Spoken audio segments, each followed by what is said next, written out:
Assalamualaikum warahmatullahi wabarakatuh. Akan naga jirtu fayyaa keessanii obboleeyyan tiyya akka naga qabdan abdiin qaba. Viidiyoo takka qabadhee isiniif dhiyaadhee jira. Innis kama asirratti argaa jirtan kana isinitti agarsiisa. Inni kun kaamunii jedhama.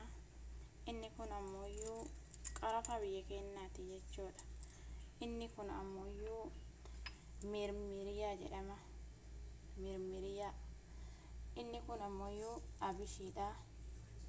Inni kun habba soodaa yookaan absuuda jedhama. Faayidaa isaallee shamarran keenya kan yeroo durii laguutti dhufu dhukkuu garmalee tokko deebi'amuuyyuutu yeroo hunda yeroo inni dhukkubu dhiigni gadi hin ba'uu fi deebi'ammasii garaa keessa muree isin dhukkubu jechuudha. Namni tokko mana yaalaa dhaqxanii kiniinii fayyadamtanii kiniinii san fayyadamuun ammoo faayidaa hin qabu. Kiniinii sun badaa waan ta'eef wannuma mana keenya keessa jiru keessaa wannuma bitattanii itti fayyadamuu dandeettan keessaa itti fayyadamaa. Hedduu tokko nama qarqaaraa miidhamaa garaa keessaniitiif dhiiga keessan akka gadi hin baane isin dhoggusanii isinii gadi baasaa isinii qulqulleessaa.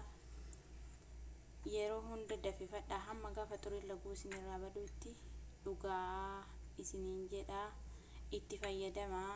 Ani ammoo itti fayyadamaa yeroo hunda itti fayyadamaa. Alhamdulillah itti fayyadamaa isiniin jedhaa bitadhaa. Yoo mana arabaa keessatti argitan ammoo mana arabaa keessa itti fayyadamaa. Yoo mana arabaa keessatti hin arganne ammoo ufuma keessanii bitadhaa itti fayyadadhaa. Hedduu tokko barbaachisa jechuudha.